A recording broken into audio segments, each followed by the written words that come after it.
Afternoon, Patriots. Me again, Shannon Fox here, Devoted Patriots 2 channel. Here on the weekend, I've been watching a little bit of this Charlie Kirk's Turning Point Action conference they're having in Arizona. It is off the chain with the amount of guests there that are just great patriots, including a lot of good, great politicians as well. Benny Johnson is there, one of the people I listen to, one of the podcasters. Charlie Kirk's event, he speaks. Tucker Carlson speaks. Don Jr. spoke today. It's actually a 3-day event, kind of like CPAC. I think there's actually more people. I think there's over 50 people that are there. Christy Nome, I believe, is speaking, Lauren Boebert is speaking here in the next little bit. Just some really great things were said, including Steve Bannon made several great comments in his 30-minute monologue up there. I clipped about 5 or 6 minutes of it. Hopefully you'll stick around with me through that. Also, James O'Keefe, if you know who O'Keefe Media Group is, used to be Project Veritas. He is part of one of these great organizations that sues the government, investigates people in organizations and CEOs that are criminals and gets whistleblowers to come to him and protects whistleblowers. And he does a lot of things to try to help people that are trying to come out against government corruption. He is what you call a real investigative journalist that is boots on the ground. He's kind of like Judicial Watch and so many other of these groups that have lawyers that actually get in and do the what I would call groundwork of fixing some of the worst problems we have in government, starting with exposing them. But we'll get into that as well. He was there. Scott Pressler was there, just Kerry Lake, so many people there. I'm going to continue watching some of it later today. Like I said, it's a 3-day event. I don't know if Trump is going to be there or not. Haven't seen that, but if he does, he would probably be the last speaker on day 3. That's the way that usually works. But this video will be a little bit long because I've got several highlight clips from several people, including the great Steve Bannon. Some things that needed to be said. First off, we'll start with the founder of this whole event, the great Charlie Kirk. Now, listen to what this guy's got to say. We'll start and finish with Charlie Kirk. All right, folks, here we go. And you're welcome to go to Turning Point Action or Turning Point USA to watch any of this stuff live or the full event, any of the 3 days, or any of your favorite people's monologue, because I'm only going to be able to show you a few minutes of each person, because every one of them got anywhere from 15 minutes to 30 minutes each. So here we go. We can turn the symbols where they are trying to ostracize us into symbols of victory. When I went to college campuses this last cycle, we ordered a couple hundred MAGA hats. All of a sudden, all the kids wanted them. We started passing them out. I said, okay, we'll do a couple thousand. I go to the University of Georgia. I'm handing out 5,000 of these things. This MAGA hat that all of you guys own went from a symbol of those people are terrible Nazis to the coolest, most desirable thing that one can wear in American politics. That's absolutely true. We're going to start from the beginning, though, because he's got a couple things he says right here, right off the beginning, that I think are very key, important parts. Here we go. I tell you, this has been a difficult and challenging year in so many different ways. And we have to think back to where we were, as the video said, in January of 2021. January 7th of 2021. They said the MAGA movement was dead. They said that Donald Trump will never have a political future. Joe Biden was coming in and putting people in prison for going into the Capitol Rotunda and praying. Joe Biden was mandating the vaccine, keeping the border completely and totally wide open. We were seeing our country disappear and vanish from us. But here's where you come in. For every single one of you in this audience that never wavered, that always had the president's back, that continued to support him, you guys are the beginning portion of the greatest political comeback in American history. That's right. Look at what we are up against, because it defies any sort of human reason. From the lawfare, they tried to put Donald Trump in prison for 700 years. Every major tech company banned Donald Trump from their platform. Donald Trump was banned from Facebook. He was banned from Google. He was banned from Pinterest because he's like a big Pinterest guy. He was banned from Spotify. He couldn't even listen to Phantom of the Opera. They did everything they could to make him disappear, but there was a problem. Is that you could put Donald Trump in exile at Mar-a-Lago, but you can't make 75, 80 million people disappear.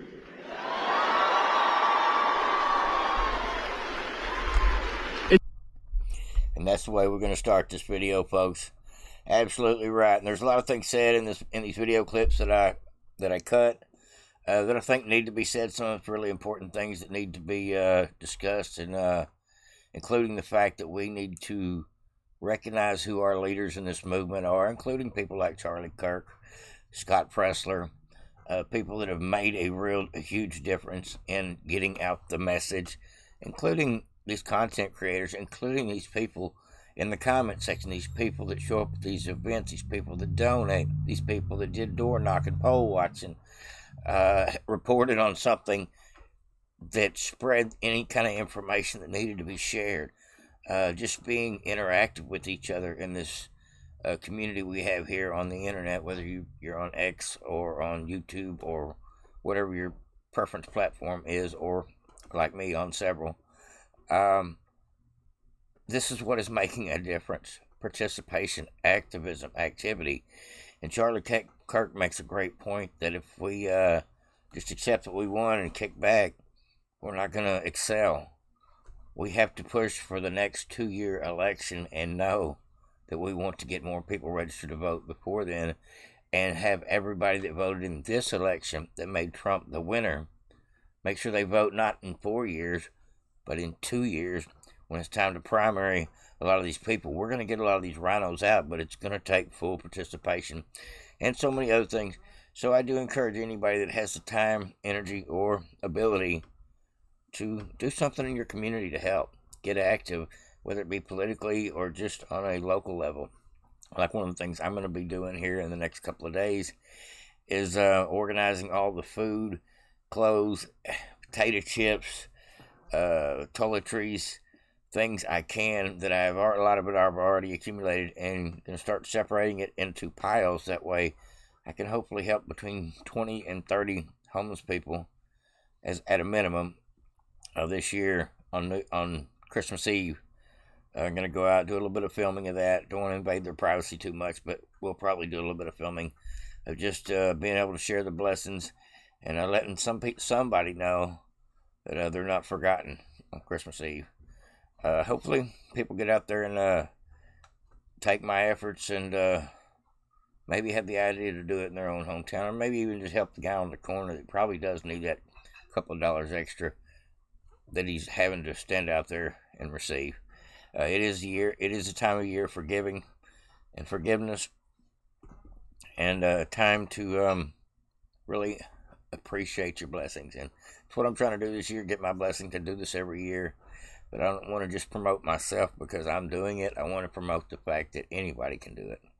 But let's go ahead and get into these video clips. I'll shut up, and we can get into so many of these clips so much easier. The great Steve Bannon, he says several great things. This one's a couple of minutes long, but he's right. There's no reason for us to pull bipartisanship anymore. We won. We're fixing to be in control of all 3 chambers. We don't need Democrat support for much of nothing before long. And Mike Johnson negotiating with bipartisan support, not even telling his own party. That's a bunch of crap, and we got some clips on that as well. Here we go.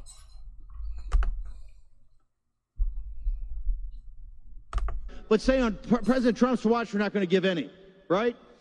Janet Yellen is playing around with the balance sheet of the Treasury every day. They're playing games, whether it's the war, whether it's the debt, whether it's the border and illegal immigrants. They are playing games to make it harder for Trump. They just announced today they got 2,000 troops in Syria. How in the hell did that happen? Because they don't want Trump to be successful. In fact, they said it the other day, but when we relieved the watch in 17, we're sitting down there, we go through everywhere we are. Army, Navy, Marine Corps, Air Force, Special Forces, CIA paramilitary, 150 countries, 150,000 people. What in the hell are we doing, right? This is what President Trump's fighting against. This American empire that the framers of the Constitution, the founders of our nation, warned us about. Don't go overseas for monsters to slay, right? It's not that we don't have allies and we're a nation, we're going to have trading deals and be part of the world. We're not isolationist, but what we are not is globalist. And that's what you've got. You've got these radical globalists that have run this. What they think, because of what happened, this speed bump in the last 24 hours, they think they got Trump now. You watch. They think they got MAGA. It's far from it, okay? When they say, we don't back down, okay? We don't back down, we double down, right? We don't retreat, we advance. And we don't surrender, we fight. And that is what's needed now more than ever. President Trump needs you to have his back, because as hard as it's been for the last 4 years, as great as you have been, to be at the vanguard, the cadre at the tip of the spear, the hardest work's ahead of us. You just saw this in the last 24 hours in D.C. He's absolutely right. It's fixing to get ugly in Congress. It's fixing to get ugly with the media. There's going to be more spin, more propaganda, more hating, more trying to vilify each side. The tribalism is fixing to kick in hard, because a lot of these people are worried about not just their jobs, but their freedom, due to the fact that a lot of them are criminals. A lot of them don't want the money flow to stop because of their corrupt practices. So many things are fixing to be exposed for the first time. People on the list that hopefully we'll find out more about, like the Epstein list, the Diddy list, the pervert list, the hashtag #MeToo list, that we pay for, that Congress has to have in order to, I guess, pay their way out of any lawsuit they get into from being at any of them, what I call wrinkle parties, otherwise known as fundraisers.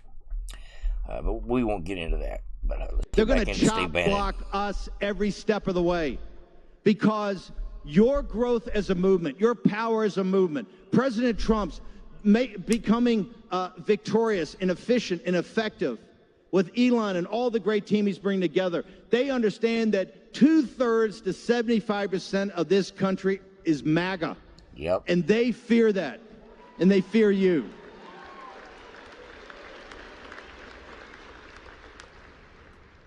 So don't back down. Double down, right? Do not retreat. We're not going to retreat. You know what we're going to do? We're going to fix bayonets, and we're going to advance. Okay? Fix bayonets. This is what saved Pete Hegseth. This is what saved Kash Patel. When they tell you a guy like Pete Hegseth is not qualified, say, screw yourself. He was qualified enough to fight for this country overseas. He's qualified to be in DOD and run it. When they tell you Kash Patel is not qualified, he knows more counterterrorism, more counterintelligence than any guy they got over there, and he understands who needs to be investigated, right? The J6 committee and the Biden White House. When they tell you, they're on TV every night talking about blanket preemptive pardons, they're telling you about the crimes they committed. Now they're on TV talking about blanket amnesties. Here's the amnesty they're going to get. We're going to investigate you. We're going to do it all above board, and you're going to go to prison for a long time. Let's do it. Get it done. Somebody said President Trump's retribution and his success is going to be the golden age and coming back and great jobs and everything. And that's true, because President Trump's a kind-hearted man. President Trump's a good man. Okay? I'm not that kind-hearted, and I'm not that good. I want good old-fashioned Old Testament retribution, okay? I want to go after, with Mike Davis, the vast criminal conspiracy that for the last 4 years tried to bankrupt Donald Trump, tried to imprison Donald Trump, tried to assassinate Donald Trump. That's what we're going to go after. We're going to investigate it, and we're going to put all the guilty in prison where they belong so they can never do it again. That's right. Y'all ready for that, folks? They're talking about it. I really couldn't believe that it's going to happen, but it looks like it's going to happen. We're not only going to round up people and deport them, we're going to break open investigation, subpoena, and indict people for crimes that we know they've already committed, and probably have a lot of the proof already stacked up. Just a matter of needing a good attorney general that's willing to push the case through the court system and get people having to answer questions, from the Nancy Pelosi's and the Chuck Schumers to the generals that need to be court-martialed, if not put in jail for the T word. You know which one I'm talking about. The trees in the sun. But at any rate, let's get back into this. A little bit more Bannon. He's right, though. We got a huge fight in front of us, but I'd like who's on my side of the football, right? We got to have Trump's back. We got to fight. Uh-oh. Screen Every froze day. up. When in the Napoleonic Wars, they had this thing, Napoleon, very focused. And he had these, his top guys were called the Marshals of France, and there were 12 of them. Okay, and he had them in there one time. It's all confusing. And he said, hey, shut up, focus. When you set out to take Vienna, that's what we're going to do. Take the imperial capital. You guys are going to be ascendant. We're going to get President Trump's program through. And one last thing, Trump 2028. He does that because it pisses off the media. Now, which Trump will it be in 2028? Because I don't think Trump can run again, technically. I believe the law is it ain't happening. All right, we'll do a little more from Steve Bannon that he spoke about a little earlier in the event. This is great as well. He's talking about what we need to do with Zelensky. There's three big lines of work right now. One is to stop the forever wars, right? In Ukraine, go back to our show. I said on the evening on Ukraine, this thing's absurd, and they're never going to give up those Eastern-speaking territories or Crimea. We're 3 years later. Folks, there's 1 million dead and wounded Ukrainians. When I say wounded, I mean the no legs, no arms. 1 million. The Russians have 700,000, 1.7 million. In Ukraine, Eastern Ukraine's been destroyed. We've put $250 billion, $250 billion. And Biden every day is trying to send more arms, more weapons, strip our own military of everything to get it in there, right? And making it harder for President Trump to be able to negotiate. But I will tell you, when they gave Hunter Biden the pardon and they went back to 1 January 2014, that's a signal, right? They know what they did in Ukraine. They know what they had to hide in Ukraine. When we get into Ukraine and investigate and we rip the scab off Ukraine, there's going to be some pus come out of there that's going to revolt the American people. I'm talking about the biolabs, the child trafficking, where the money went. Zelensky, to me, is a criminal. He ought to be under full investigation. And then when we find out how much he and his buddies have stolen,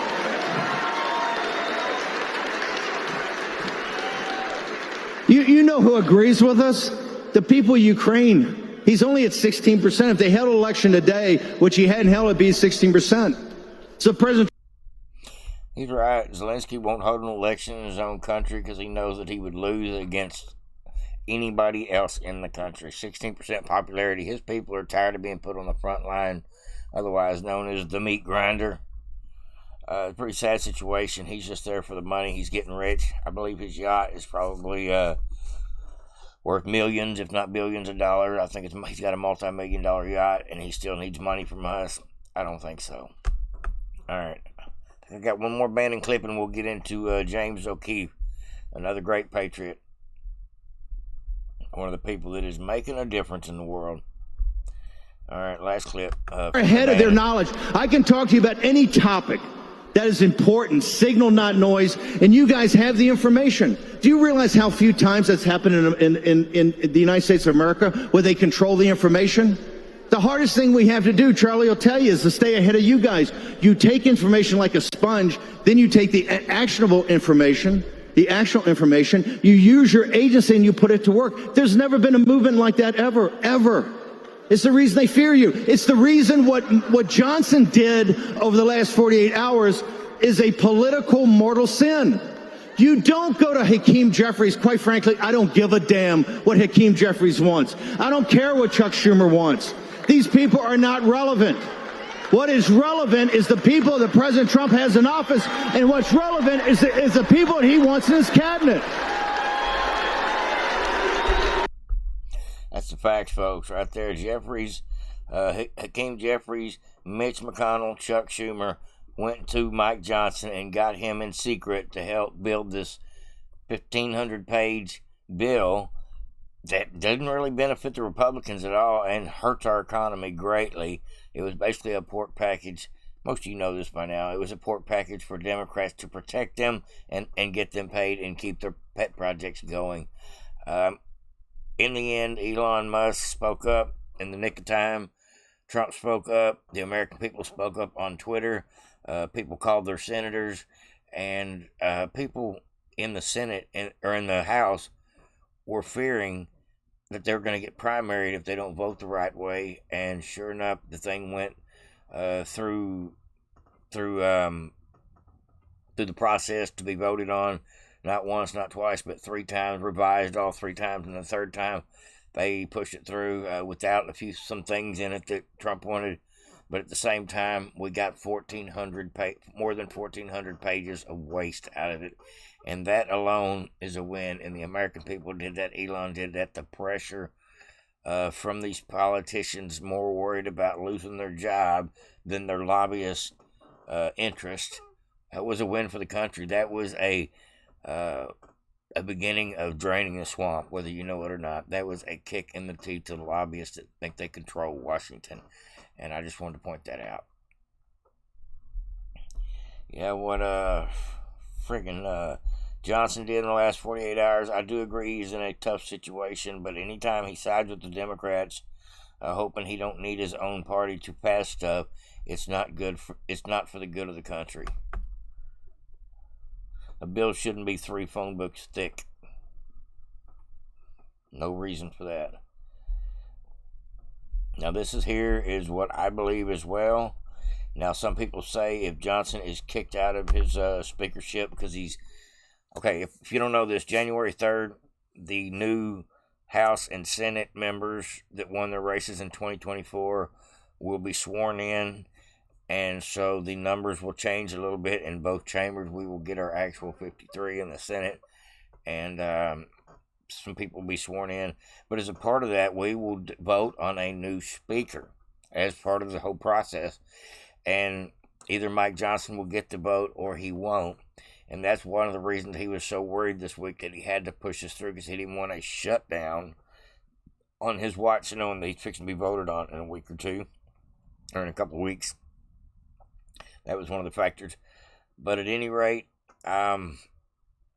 Mike Johnson, I believe, just doesn't have the guts and the balls to make the right decisions when it comes to being pressured by Head Rhino and 2 creepy Democrats and little old weak Mike in every conversation. When it's just them 4 in the room, they're probably eating his lunch, and it obviously shows when he's having to sneak around and do things behind Trump, Elon, Vivek, and the entire party of Congress and the American people's backs, and lies about it until he actually has to deal with it. Well, we didn't get a perfect bill this time, I'm not going to lie to you, but what we did get is we got a huge savings, a huge amount of waste and pork out of it. I'm talking about 90% of the pork is gone.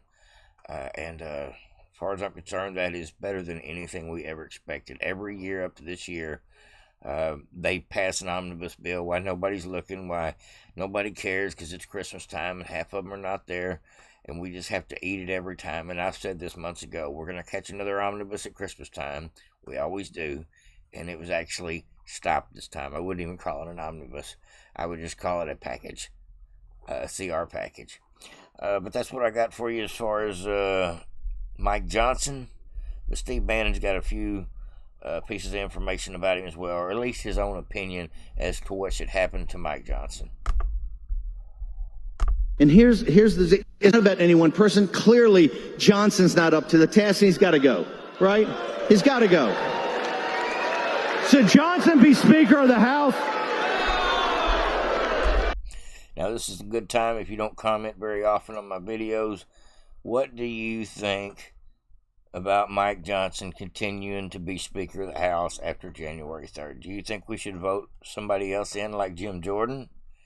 And you're welcome to put in your pick if you think Johnson's not the right man for the job. But Steve Bannon, myself, and probably a good part of our America First movement believes Mike Johnson's too weak, too soft, too nice. And we need strong leadership. But at any rate, let me know in the comment section while you hit the thumbs up button to what you think about Mike Johnson or who you think would be a better pick. President Trump, these are your people. It's not just Johnson. Clearly he has to go.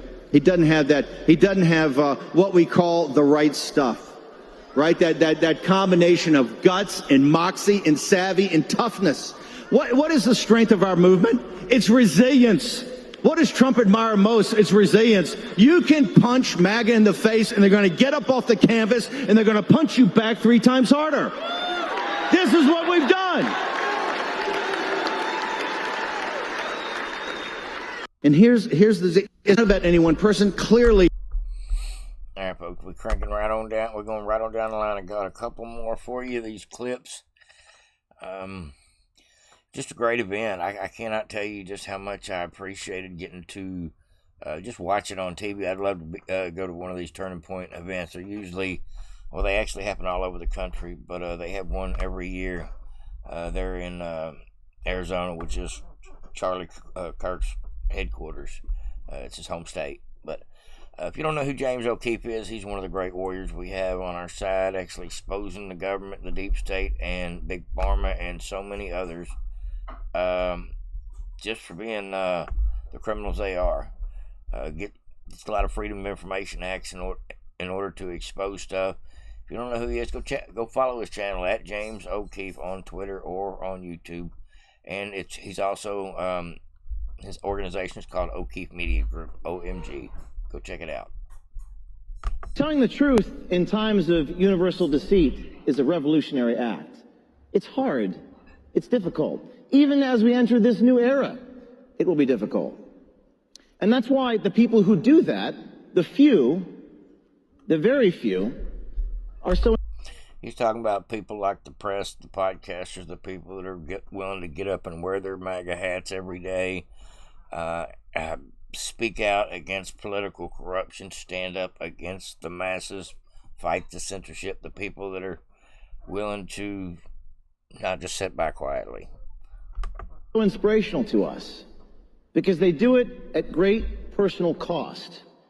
And in the beginning of a fight, a charge, the patriot is a brave but rare man. But when his cause succeeds, the timid then join him, for at that point it doesn't cost as much to do what he does. So in the beginning we have these brave people that act as a catalyst for everybody else. People like Zachary Apotheker from the Border Patrol, who appear in the film Line in the Sand, who had his badge and gun taken away because he had the audacity to blow the whistle on child trafficking. People like Aaron Vecchi here in Arizona from the Border Patrol, who blew the whistle, who are currently facing retaliation in the United States government. But they did it anyway, because it was the right thing to do. People like Kelsey Goodman from FEMA in North Carolina, who told the truth at great cost to themselves. And we'll continue with that story just like this. Yeah, he's actually helps a lot of these people with legal issues and things because the government comes after these people when they expose anything the government is doing illegally that they don't want to be a part of because they say maybe work for one of these agencies. Here we go. We're doing some stories on Disney, and we had caught one of these guys on tape, a vice president of Disney, saying he was discriminating against people on the basis of race. Vice President of Disney. Disney sent me a cease and desist letter to stop from publishing what you're seeing on tape. And there was an individual inside of Disney an executive, well-paid executive, who then helped us report on inside information involving children, drag shows, screenshots of transitioning children with Disney money, Disney employees. We would know none of this except for this brave insider within Disney who has not gone public, not yet. However, he's here today. Great job. So, one more time, take out your phones. Let's bring out the brave whistleblower inside Disney, Michael Greco. Come on stage.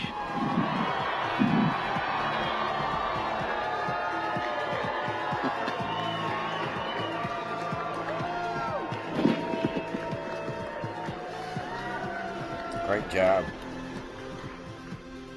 Now Disney fired this man. They fired him for bringing forth these revelations. He's a hero. I got fired for the truth. I worked at Disney for 6 years. And I was a software engineering manager. And what I did over there increased their operational efficiency, right? I was saving them money. I was doing the good work, right? Trying to help my company.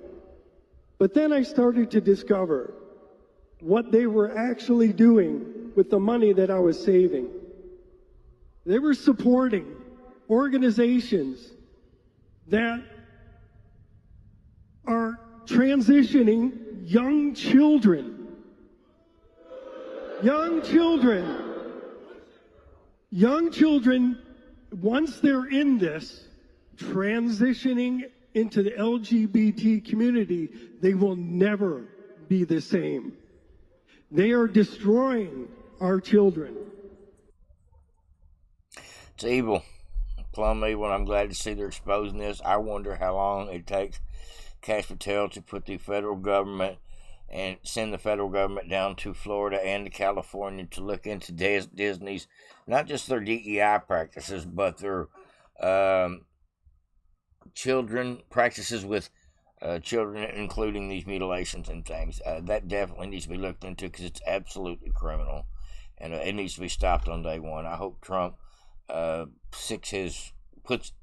sure Trump's probably got a list of things that he wants looked into. Hopefully this is top of the list.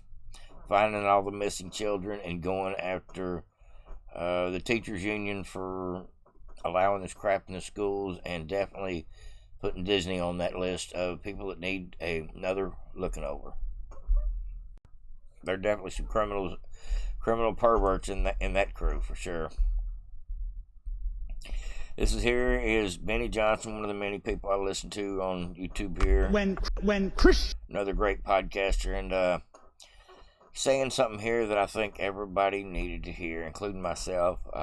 Just absolutely facts, folks. Here we go. Stand up and be counted. Even in a sick and depraved and sunken nation, he will save our land. God will save our land. Yes. And ladies and gentlemen, God delivered DDD, baby! We did it! God did it! That's your country! You live in a red kingdom with teeny little blue dots. And boy, would there be any blue dots if we had voter ID and same-day voting? I don't think so. Look at this map. This is the map of the 2024 election. The arrows indicate how far right or left the country went. The entire country swung to the side of sanity and to the side of freedom. And we are living in a glorious moment, ladies and gentlemen. When Christians stand up and... Absolutely. I don't think Kamala Harris even won one county or gained any counties as far as what she was normally going to get being a Democrat, so they didn't pick up anything during the race. It was actually a pretty pitiful situation considering the total numbers, not just the popular vote, the electoral vote, and county by county just took them away from her, turned them pink, turned them red. All right, last clip of the day, folks. Here is some more great words from Charlie Kirk to finish this one off about the importance of what is going on here. Here we go.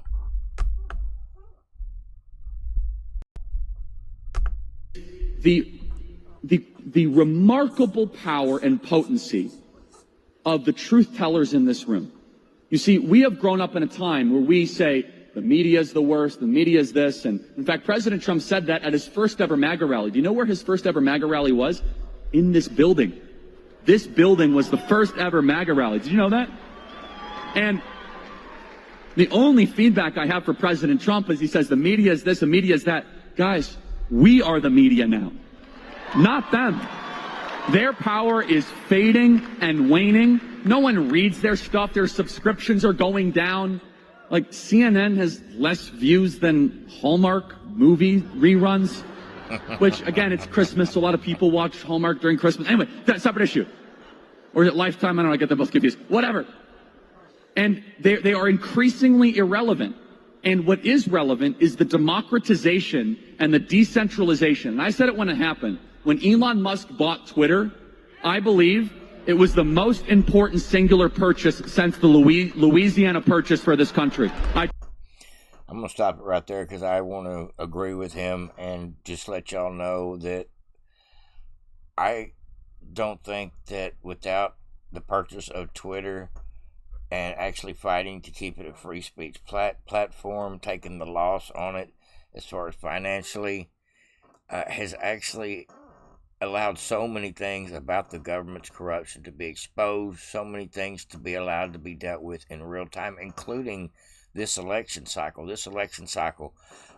Scott Pressler finds out on Twitter that they closed down polling places early, 2 or 3 hours early in Pennsylvania, RNC had lawyers down there because Scott Pressler was calling on Laura Trump to get down there with the lawyers, and it was done in real time. It only took a couple hours. A judge ruled on it. We actually got extra days of early voting because of it, and that is one of the many, many examples where they tried to pull these shenanigans in Georgia and Pennsylvania and in several of the swing states, and a lot of it, not all of it, but a lot of it was stopped in real time because of the instant reaction of Twitter, people on Twitter making videos about people being turned away in line and machines having issues and all the different things. And not just the election, but now it is that way for Congress as well. Now Congress doesn't get to slip bills through in the middle of the night because of the fact that there's somebody on Twitter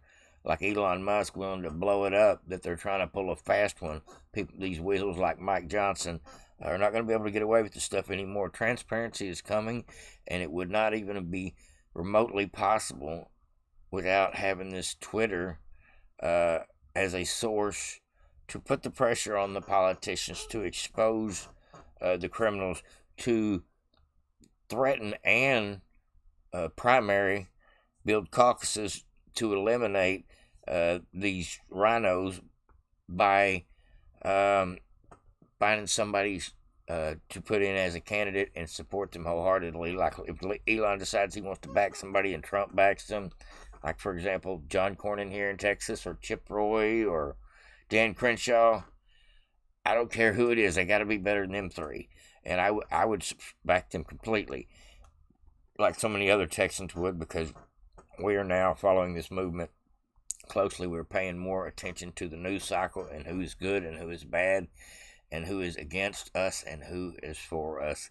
And the lines have been drawn like I've never seen before, and it would not all be possible if not for the exposure of 100 things, from the laptop to the Biden-Ukraine situation, to the corruption, the weaponization of the government, to what really happened in these Trump cases, just what's happening, what happened with Afghanistan. A lot of the real information you're not going to get on mainstream media. There's only a couple places to find it: Rumble, Truth Social, a little bit on YouTube, and X. And without Redacted and a few other places, but without sites like this, we would be listening to the lie of mainstream media. And like many have said, mainstream media is now becoming the fringe, and the podcast world, the internet, social media presence of so many different individual voices, from the Charlie Kirks and the Benny Johnsons and all the hundreds of great, if not thousands of great influencers out here making a difference. There's people that, like CNN has 500,000 views on an average show, if that. And I'm talking about their news show. And then there's people like Charlie Kirk that gets, or Alex Jones that get 10 or 12 million views over their news show. So no comparison, folks. But let's get back into it. This is last clip of the day, like I said. But Charlie Kirk is absolutely right. We are taking our country back because people's voices are able to be heard and used. People in Congress are not scared of Elon or Trump. They are scared of us turning on them. They seen what happened with Bud Light, with the Dylan Mulvaney. They seen what happened to Liz Cheney when she turned on Trump. They seen what happened to Adam Kinzinger as far as re-elections go. There's so many things that we now have the power to do, including put people on blast and get people fired. So primarying people like Charlie Kirk are threatening it now. Elon Musk, Trump, so many have now learned to stand up and speak up and say, just try it. We're putting you on notice, and I love it. Things are changing, folks. I see it, and hopefully you're enjoying it as much as I am. I truly believe them. And look at the cause set in motion that happened since Elon Musk bought Twitter. It gave us the ability to speak our mind. Think about all the things that would have just happened without our ability to challenge it. And we joke around. I do not think that we would have been able to expose the American people to how Joe Biden was brain damaged if it wasn't for Twitter or X, because the media wasn't doing their job. By the way, the media should all immediately lose their government-issued licenses day one for the malpractice they did for covering for Joe Biden's senility. Good idea. We are in the driver's seat, and that comes with a lot of obligation. We are the cultural force. We are ascendant. The bad guys are scattered, confused, and afraid, and they will be back. And the posture should not be one that, oh, we won and that we're the greatest and that we're indestructible. No, it's the opposite. It should be one of humility, that we are actually in charge. And we didn't earn it, but we have an obligation to deliver. That we have an opportunity that we may never happen again. It is a once in many lifetimes opportunity to fill the government with change makers. I believe the 4 years of exile is the ultimate Romans 12:2 verse. That God will use all things for good for those who love him. When we got displaced from power in 2020, how many of you guys said, boy, 2020, this is the worst thing to happen. We lost our country. We were trying to see what was the takeaway here. It felt as if it was so unjust, which it was, and it was so much lying and so much manipulation. But God knew what he was doing. What he was doing is he was putting our movement in a temporary state of exile where we could become stronger, we could become better, where we could separate the frauds from the real people. We could see who people really were, where we could expand our ranks. We had to desire it more when our back was against the wall. If we would have won in 2020, the second term, I don't know if it would have been that great.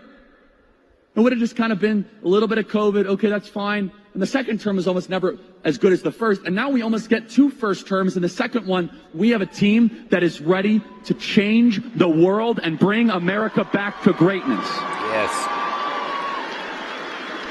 I will close with this. Soak in this conference, everybody. This is the first major Turning Point conference where we can just celebrate what has been done. But also, we got to keep our eyes on these students. They're going to go nuts these next couple days. I tell you. But also, go start a Turning Point USA college chapter. Go start a Turning Point USA high school chapter. Go start a Turning Point USA 5C school. Go find out how your church can get involved. Sign up and become an activist. America Fest is the starting point for us to take America to greater heights in 2025. Remember how lost we felt a year ago. Remember how directionalist we felt. And instead of saying, we've won everything, I could take it easy, instead is that God gave us a reprieve so that we can reload, that we can lean in, and that we can make the conservative movement stronger than ever before. And that's the resources you're going to see in the exhibit hall. There will be people here that could change your life, future jobs, future friends, maybe even future spouses. You never know. You hear that a lot. But have that posture of activism and action. We have a slate of speakers that is the greatest in the entire country. I mean, it's just unbelievable what we have here. It's going to be 4 days of energy and enthusiasm. And you guys help make it possible. 4 days. I thought it was only 3 days, folks. My mistake. I believe Trump will probably be there last day. I would think it's Thursday, Friday, Saturday, and Sunday.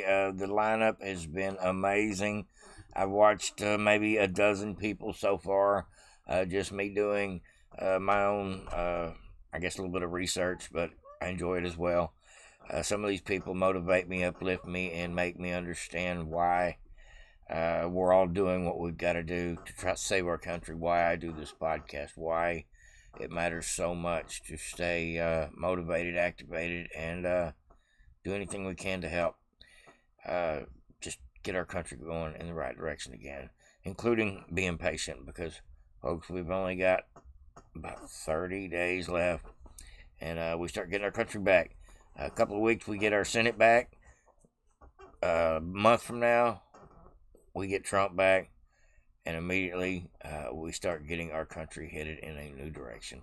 That's what I got for you today, folks. Hopefully everybody enjoyed. Like, subscribe, and share. Devoted Patriots, over and out.